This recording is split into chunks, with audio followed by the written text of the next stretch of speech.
Love of Life by Jack London. This out of all will remain, they have lived and have tossed. So much of the game will be gain, though the gold of the dice has been lost. They limped painfully down the bank, and once the foremost of the two men staggered among the rough-strewn rocks. They were tired and weak, and their faces had the drawn expression of patience which comes of hardship long endured. They were heavily burdened with blanket packs which were strapped to their shoulders. Head straps, passing across the forehead, helped support these packs. Each man carried a rifle. They walked in a stooped posture, the shoulders well forward, the head still farther forward, the eyes bent upon the ground.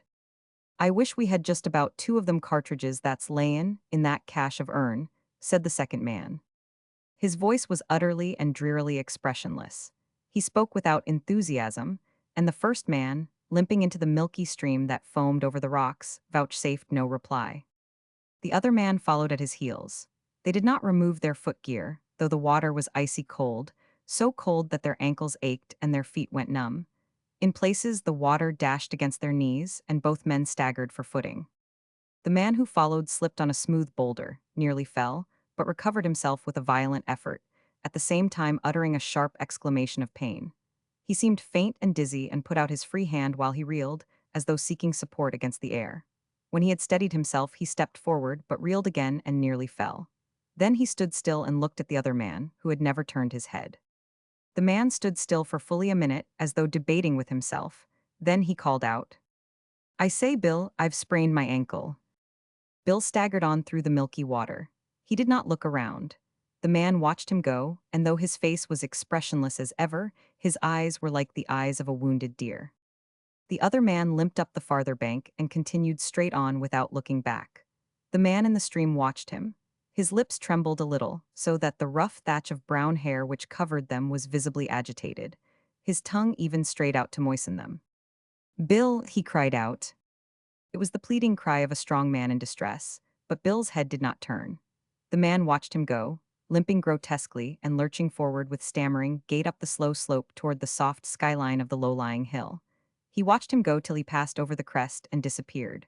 Then he turned his gaze and slowly took in the circle of the world that remained to him now that Bill was gone. Near the horizon, the sun was smoldering dimly, almost obscured by formless mists and vapors, which gave an impression of mass and density without outline or tangibility. The man pulled out his watch, the while resting his weight on one leg. It was 4 o'clock, and as the season was near the last of July or 1st of August, he did not know the precise date within a week or two. He knew that the sun roughly marked the northwest. He looked to the south and knew that somewhere beyond those bleak hills lay the Great Bear Lake. Also, he knew that in that direction the Arctic Circle cut its forbidding way across the Canadian Barrens. This stream in which he stood was a feeder to the Coppermine River, which in turn flowed north and emptied into Coronation Gulf and the Arctic Ocean. He had never been there, but he had seen it once on a Hudson Bay Company chart. Again his gaze completed the circle of the world about him. It was not a heartening spectacle. Everywhere was soft skyline. The hills were all low-lying. There were no trees, no shrubs, no grasses, naught but a tremendous and terrible desolation that sent fear swiftly dawning into his eyes. "Bill," he whispered once and twice, "Bill."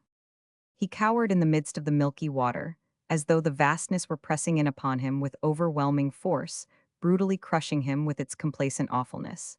He began to shake as with an ague fit, till the gun fell from his hand with a splash.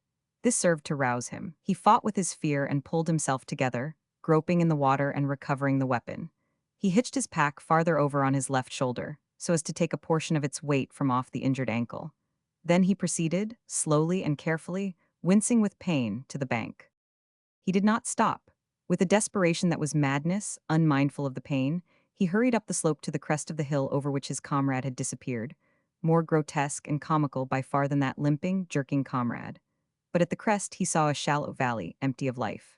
He fought with his fear again, overcame it, hitched the pack still farther over on his left shoulder, and lurched on down the slope. The bottom of the valley was soggy with water, which the thick moss held, sponge-like, close to the surface. This water squirted out from under his feet at every step, and each time he lifted a foot the action culminated in a sucking sound as the wet moss reluctantly released its grip. He picked his way from muskeg to muskeg and followed the other man's footsteps along and across the rocky ledges which thrust like islets through the sea of moss. Though alone, he was not lost. Farther on he knew he would come to where dead spruce and fir, very small and weazened, bordered the shore of a little lake, the titch initially in the tongue of the country, the land of little sticks. And into that lake flowed a small stream, the water of which was not milky. There was rush grass on that stream, this he remembered well, but no timber, and he would follow it till its first trickle ceased at a divide. He would cross this divide to the first trickle of another stream, flowing to the west, which he would follow until it emptied into the river Dees, and here he would find a cache under an upturned canoe and piled over with many rocks. And in this cache would be ammunition for his empty gun, fish hooks and lines, a small net, all the utilities for the killing and snaring of food. Also, he would find flour, not much, a piece of bacon and some beans. Bill would be waiting for him there, and they would paddle away south down the Dees to the Great Bear Lake. And south across the lake they would go, ever south, till they gained the Mackenzie. And south, still south, they would go, while the winter raced vainly after them, and the ice formed in the eddies, and the days grew chill and crisp, south to some warm Hudson Bay Company post, where timber grew tall and generous and there was grub without end. These were the thoughts of the man as he strove onward. But hard as he strove with his body, he strove equally hard with his mind, trying to think that Bill had not deserted him, that Bill would surely wait for him at the cache. He was compelled to think this thought, or else there would not be any use to strive, and he would have lain down and died. And as the dim ball of the sun sank slowly into the northwest, he covered every inch, and many times of his and Bill's flight south before the downcoming winter. And he conned the grub of the cache and the grub of the Hudson Bay Company post over and over again. He had not eaten for 2 days. For a far longer time, he had not had all he wanted to eat. Often he stooped and picked pale muskeg berries, put them into his mouth, and chewed and swallowed them. A muskeg berry is a bit of seed enclosed in a bit of water. In the mouth the water melts away, and the seed chews sharp and bitter. The man knew there was no nourishment in the berries, but he chewed them patiently with a hope greater than knowledge and defying experience. At 9 o'clock he stubbed his toe on a rocky ledge, and from sheer weariness and weakness staggered and fell. He lay for some time without movement on his side. Then he slipped out of the pack straps and clumsily dragged himself into a sitting posture. It was not yet dark, and in the lingering twilight he groped about among the rocks for shreds of dry moss. When he had gathered a heap, he built a fire, a smoldering, smudgy fire, and put a tin pot of water on to boil. He unwrapped his pack, and the first thing he did was to count his matches. There were 67. He counted them 3 times to make sure. He divided them into several portions, wrapping them in oil paper, disposing of one bunch in his empty tobacco pouch, of another bunch in the inside band of his battered hat, of a third bunch under his shirt on the chest. This accomplished, a panic came upon him, and he unwrapped them all and counted them again. There were still 67. He dried his wet footgear by the fire. The moccasins were in soggy shreds. The blanket socks were worn through in places, and his feet were raw and bleeding. His ankle was throbbing, and he gave it an examination. It had swollen to the size of his knee. He tore a long strip from one of his 2 blankets and bound the ankle tightly. He tore other strips and bound them about his feet to serve for both moccasins and socks. Then he drank the pot of water, steaming hot, wound his watch, and crawled between his blankets. He slept like a dead man. The brief darkness around midnight came and went. The sun arose in the northeast, at least the day dawned in that quarter, for the sun was hidden by gray clouds. At 6 o'clock he awoke, quietly lying on his back. He gazed straight up into the gray sky and knew that he was hungry. As he rolled over on his elbow, he was startled by a loud snort and saw a bull caribou regarding him with alert curiosity. The animal was not more than 50 feet away, and instantly into the man's mind leaped the vision and the savor of a caribou steak sizzling and frying over a fire. Mechanically, he reached for the empty gun, drew a bead, and pulled the trigger. The bull snorted and leaped away, his hoofs rattling and clattering as he fled across the ledges. The man cursed and flung the empty gun from him. He groaned aloud as he started to drag himself to his feet. It was a slow and arduous task. His joints were like rusty hinges. They worked harshly in their sockets with much friction, and each bending or unbending was accomplished only through a sheer exertion of will. When he finally gained his feet, another minute or so was consumed in straightening up, so that he could stand erect as a man should stand. He crawled up a small knoll and surveyed the prospect. There were no trees, no bushes, nothing but a gray sea of moss scarcely diversified by gray rocks, gray lakelets, and gray streamlets. The sky was gray. There was no sun nor hint of sun. He had no idea of north, and he had forgotten the way he had come to this spot the night before. But he was not lost. He knew that. Soon he would come to the land of the little sticks. He felt that it lay off to the left somewhere, not far, possibly just over the next low hill. He went back to put his pack into shape for traveling. He assured himself of the existence of his 3 separate parcels of matches, though he did not stop to count them. But he did linger, debating, over a squat moose hide sack. It was not large. He could hide it under his 2 hands. He knew that it weighed 15 pounds, as much as all the rest of the pack, and it worried him. He finally set it to one side and proceeded to roll the pack. He paused to gaze at the squat moose hide sack. He picked it up hastily with a defiant glance about him, as though the desolation were trying to rob him of it, and when he rose to his feet to stagger on into the day, it was included in the pack on his back. He bore away to the left, stopping now and again to eat muskeg berries. His ankle had stiffened, his limp was more pronounced, but the pain of it was as nothing compared with the pain of his stomach. The hunger pangs were sharp. They gnawed and gnawed until he could not keep his mind steady on the course he must pursue to gain the land of little sticks. The muskeg berries did not allay this gnawing, while they made his tongue and the roof of his mouth sore with their irritating bite. He came upon a valley where rock ptarmigan rose on whirring wings from the ledges and muskegs. Kurr, kurr, kurr was the cry they made. He threw stones at them but could not hit them. He placed his pack on the ground and stalked them as a cat stalks a sparrow. The sharp rocks cut through his pants, legs till his knees left a trail of blood, but the hurt was lost in the hurt of his hunger. He squirmed over the wet moss, saturating his clothes and chilling his body, but he was not aware of it, so great was his fever for food. And always the ptarmigan rose, whirring before him, till their kurr, kurr, kurr became a mock to him, and he cursed them and cried aloud at them with their own cry.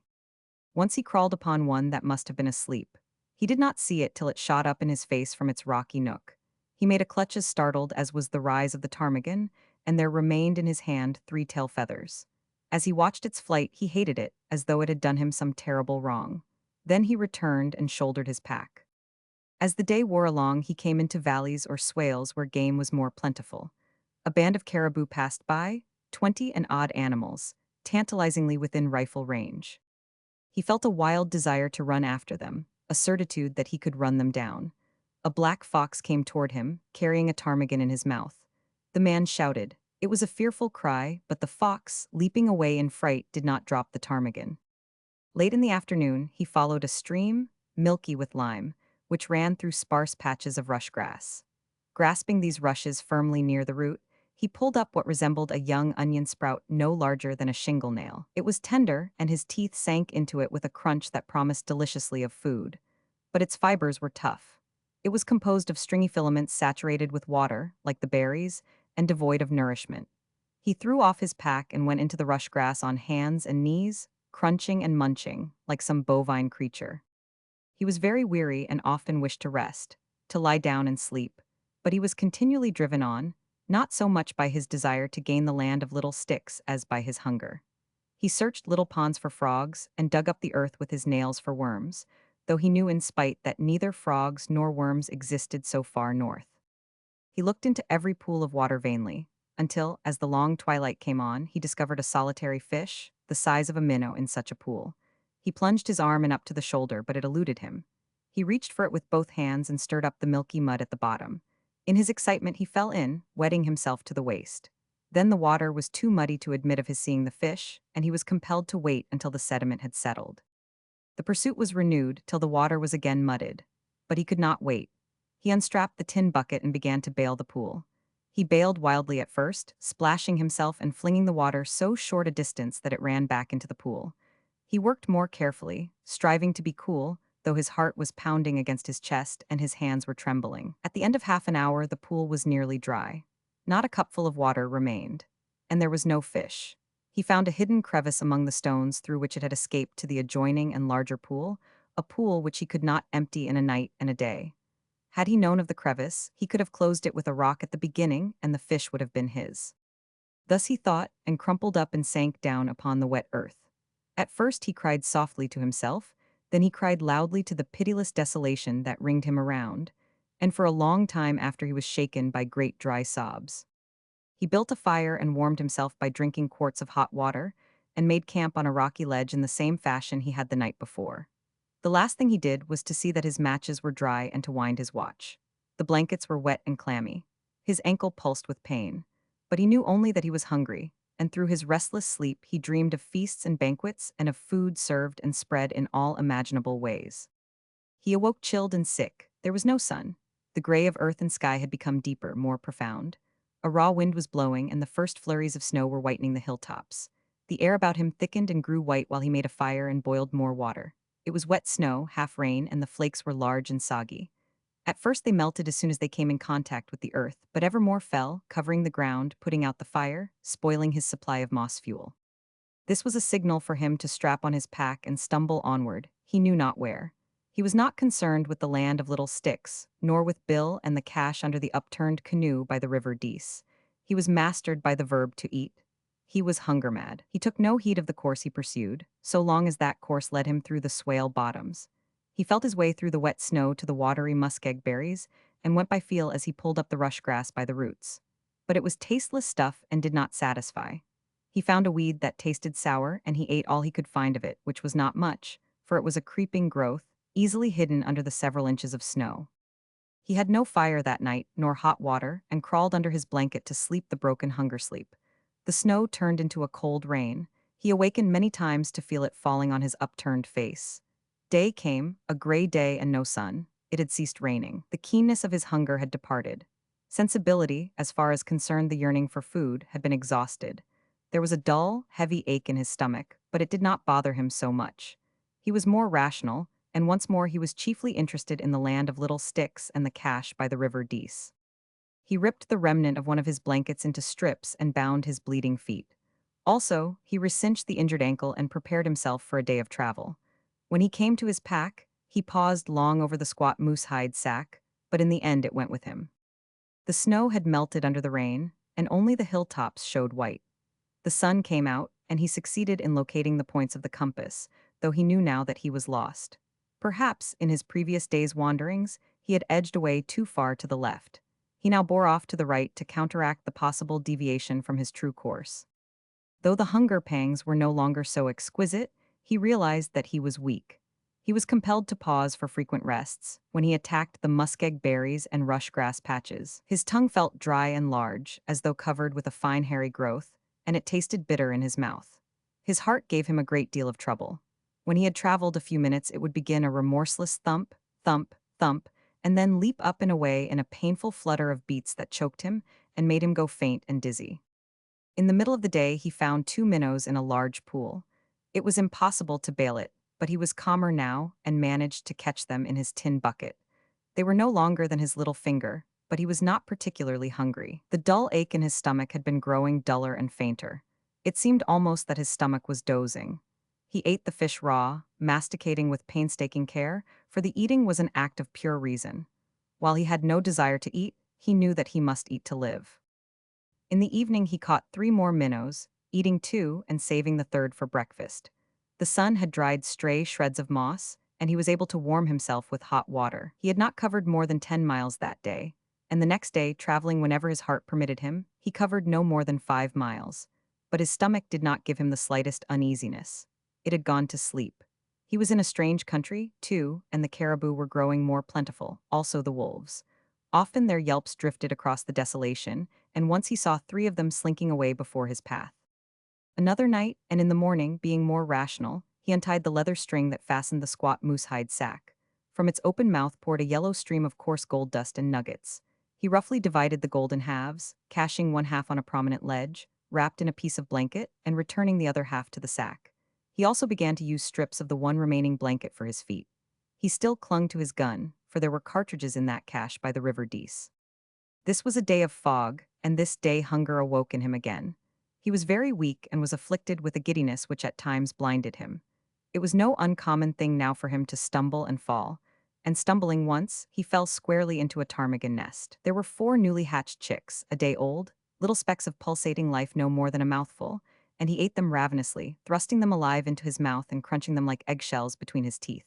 The mother ptarmigan beat about him with great outcry. He used his gun as a club with which to knock her over, but she dodged out of reach. He threw stones at her and with one chance shot broke a wing. Then she fluttered away, running, trailing the broken wing with him in pursuit. The little chicks had no more than whetted his appetite. He hopped and bobbed clumsily along on his injured ankle, throwing stones and screaming hoarsely at times. At other times hopping and bobbing silently along, picking himself up grimly and patiently when he fell, or rubbing his eyes with his hand when the giddiness threatened to overpower him. The chase led him across swampy ground in the bottom of the valley, and he came upon footprints in the soggy moss. They were not his own, he could see that. They must be Bill's. But he could not stop, for the mother ptarmigan was running on. He would catch her first, then he would return and investigate. He exhausted the mother ptarmigan, but he exhausted himself. She lay panting on her side. He lay panting on his side, a dozen feet away, unable to crawl to her. And as he recovered, she recovered, fluttering out of reach as his hungry hand went out to her. The chase was resumed. Night settled down and she escaped. He stumbled from weakness and pitched head foremost on his face, cutting his cheek, his pack upon his back. He did not move for a long while, then he rolled over on his side, wound his watch, and lay there until morning. Another day of fog. Half of his last blanket had gone into foot trappings. He failed to pick up Bill's trail. It did not matter. His hunger was driving him too compellingly. Only he wondered if Bill too were lost. By midday the irk of his pack became too oppressive. Again he divided the gold, this time merely spilling half of it on the ground. In the afternoon he threw the rest of it away, there remaining to him only the half blanket, the tin bucket, and the rifle. An hallucination began to trouble him. He felt confident that one cartridge remained to him. It was in the chamber of the rifle and he had overlooked it. On the other hand, he knew all the time that the chamber was empty. But the hallucination persisted. He fought it off for hours, then threw his rifle open and was confronted with emptiness. The disappointment was as bitter as though he had really expected to find the cartridge. He plodded on for half an hour when the hallucination arose again. Again he fought it, and still it persisted, till for very relief he opened his rifle to unconvince himself. At times his mind wandered farther afield, and he plodded on, a mere automaton, strange conceits and whimsicalities gnawing at his brain like worms. But these excursions out of the real were of brief duration, for ever the pangs of the hunger bite called him back. He was jerked back abruptly once from such an excursion by a sight that caused him nearly to faint. He reeled and swayed, doddering like a drunken man to keep from falling. Before him stood a horse. A horse? He could not believe his eyes. A thick mist was in them, intershot with sparkling points of light. He rubbed his eyes savagely to clear his vision, and beheld not a horse but a great brown bear. The animal was studying him with bellicose curiosity. The man had brought his gun halfway to his shoulder before he realized. He lowered it and drew his hunting knife from its beaded sheath at his hip. Before him was meat and life. He ran his thumb along the edge of his knife. It was sharp, the point was sharp. He would fling himself upon the bear and kill it. But his heart began its warning thump, thump, thump. Then followed the wild upward leap and tattoo of flutters, the pressing as of an iron band about his forehead, the creeping of the dizziness into his brain. His desperate courage was evicted by a great surge of fear. In his weakness, what if the animal attacked him? He drew himself up to his most imposing stature, gripping the knife and staring hard at the bear. The bear advanced clumsily a couple of steps, reared up, and gave vent to a tentative growl. If the man ran, he would run after him, but the man did not run. He was animated now with the courage of fear. He, too, growled savagely, terribly, voicing the fear that is to life germane and that lies twisted about life's deepest roots. The bear edged away to one side, growling menacingly, himself appalled by this mysterious creature that appeared upright and unafraid. But the man did not move. He stood like a statue till the danger was past, when he yielded to a fit of trembling and sank down into the wet moss. He pulled himself together and went on, afraid now in a new way. It was not the fear that he should die passively from lack of food, but that he should be destroyed violently before starvation had exhausted the last particle of the endeavor in him that made toward surviving. There were the wolves. Back and forth across the desolation drifted their howls, weaving the very air into a fabric of menace that was so tangible that he found himself, arms in the air, pressing it back from him as it might be the walls of a wind-blown tent.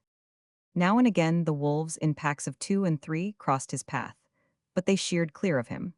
They were not in sufficient numbers, and besides they were hunting the caribou, which did not battle, while this strange creature that walked erect might scratch and bite. In the late afternoon, he came upon scattered bones where the wolves had made a kill. The debris had been a caribou calf an hour before, squawking and running, and very much alive. He contemplated the bones, clean-picked and polished, pink with the cell life in them which had not yet died. Could it possibly be that he might be that ere the day was done? Such was life, eh? A vain and fleeting thing. It was only life that pained. There was no hurt in death. To die was to sleep. It meant cessation, rest. Then why was he not content to die? But he did not moralize long. He was squatting in the moss, a bone in his mouth, sucking at the shreds of life that still dyed it faintly pink. The sweet meaty taste, thin and elusive almost as a memory, maddened him. He closed his jaws on the bones and crunched. Sometimes it was the bone that broke, sometimes his teeth. Then he crushed the bones between rocks, pounded them to a pulp, and swallowed them. He pounded his fingers, too, in his haste, and yet found a moment in which to feel surprise at the fact that his fingers did not hurt much when caught under the descending rock. Came frightful days of snow and rain. He did not know when he made camp, when he broke camp. He traveled in the night as much as in the day. He rested wherever he fell, crawled on whenever the dying life in him flickered up and burned less dimly. He, as a man, no longer strove. It was the life in him, unwilling to die, that drove him on. He did not suffer. His nerves had become blunted numb, while his mind was filled with weird visions and delicious dreams. But ever he sucked and chewed on the crushed bones of the caribou calf, the least remnants of which he had gathered up and carried with him. He crossed no more hills or divides, but automatically followed a large stream which flowed through a wide and shallow valley. He did not see this stream nor this valley. He saw nothing save visions. Soul and body walked or crawled side by side, yet apart, so slender was the thread that bound them. He awoke in his right mind, lying on his back on a rocky ledge. The sun was shining bright and warm. Afar off he heard the squawking of caribou calves. He was aware of vague memories of rain and wind and snow, but whether he had been beaten by the storm for 2 days or 2 weeks he did not know. For some time he lay without movement, the genial sunshine pouring upon him and saturating his miserable body with its warmth. A fine day, he thought. Perhaps he could manage to locate himself. By a painful effort he rolled over on his side. Below him flowed a wide and sluggish river. Its unfamiliarity puzzled him. Slowly he followed it with his eyes, winding in wide sweeps among the bleak, bare hills, bleaker and barer, and lower lying than any hills he had yet encountered. Slowly, deliberately, without excitement or more than the most casual interest, he followed the course of the strange stream toward the skyline and saw it emptying into a bright and shining sea. He was still unexcited. Most unusual, he thought, a vision or a mirage, more likely a vision. A trick of his disordered mind. He was confirmed in this by sight of a ship lying at anchor in the midst of the shining sea. He closed his eyes for a while, then opened them. Strange how the vision persisted, yet not strange. He knew there were no seas or ships in the heart of the barren lands, just as he had known there was no cartridge in the empty rifle. He heard a snuffle behind him, a half-choking gasp or cough. Very slowly, because of his exceeding weakness and stiffness, he rolled over on his other side. He could see nothing near at hand, but he waited patiently. Again came the snuffle and cough, and outlined between two jagged rocks not a score of feet away he made out the gray head of a wolf. The sharp ears were not pricked so sharply as he had seen them on other wolves, the eyes were bleared and bloodshot, the head seemed to droop limply and forlornly. The animal blinked continually in the sunshine. It seemed sick. As he looked it snuffled and coughed again. This, at least, was real, he thought, and turned on the other side so that he might see the reality of the world which had been veiled from him before by the vision. But the sea still shone in the distance, and the ship was plainly discernible. Was it reality, after all? He closed his eyes for a long while in thought, and then it came to him. He had been making north by east, away from the Dease Divide and into the Copperman Valley. This wide and sluggish river was the Copperman. That shining sea was the Arctic Ocean. That ship was a whaler, strayed east, far east, from the mouth of the Mackenzie, and it was lying at anchor in Coronation Gulf. He remembered the Hudson Bay Company chart he had seen long ago, and it was all clear and reasonable to him. He sat up and turned his attention to immediate affairs.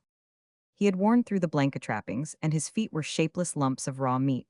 His last blanket was gone. Rifle and knife were both missing. He had lost his hat somewhere, with the bunch of matches in the band, but the matches against his chest were safe and dry inside the tobacco pouch and oil paper. He looked at his watch. It marked 11 o'clock and was still running. Evidently, he had kept it wound. He was calm and collected. Though extremely weak, he had no sensation of pain. He was not hungry. The thought of food was not even pleasant to him, and whatever he did was done by his reason alone. He ripped off his pants, legs to the knees, and bound them about his feet. Somehow he had succeeded in retaining the tin bucket. He would have some hot water before he began what he foresaw was to be a terrible journey to the ship. His movements were slow. He shook as with a palsy. When he started to collect dry moss, he found he could not rise to his feet. He tried again and again, then contented himself with crawling about on hands and knees. Once he crawled near to the sick wolf. The animal dragged itself reluctantly out of his way, licking its chops with a tongue which seemed hardly to have the strength to curl. The man noticed that the tongue was not the customary healthy red. It was a yellowish brown and seemed coated with a rough and half-dry mucus. After he had drunk a quart of hot water, the man found he was able to stand, and even to walk as well as a dying man might be supposed to walk. Every minute or so he was compelled to rest. His steps were feeble and uncertain, just as the wolf-s that trailed him were feeble and uncertain. And that night, when the shining sea was blotted out by blackness, he knew he was nearer to it by no more than 4 miles. Throughout the night he heard the cough of the sick wolf, and now and then the squawking of the caribou calves. There was life all around him, but it was strong life, very much alive and well, and he knew the sick wolf clung to the sick man's trail in the hope that the man would die first. In the morning, on opening his eyes, he beheld it regarding him with a wistful and hungry stare. It stood crouched, with tail between its legs, like a miserable and woebegone dog. It shivered in the chill morning wind and grinned dispiritedly when the man spoke to it in a voice that achieved no more than a hoarse whisper. The sun rose brightly, and all morning the man tottered and fell toward the ship on the shining sea. The weather was perfect. It was the brief Indian summer of the high latitudes. It might last a week. Tomorrow or next day it might be gone. In the afternoon the man came upon a trail. It was of another man who did not walk but who dragged himself on all fours. The man thought it might be Bill, but he thought in a dull, uninterested way.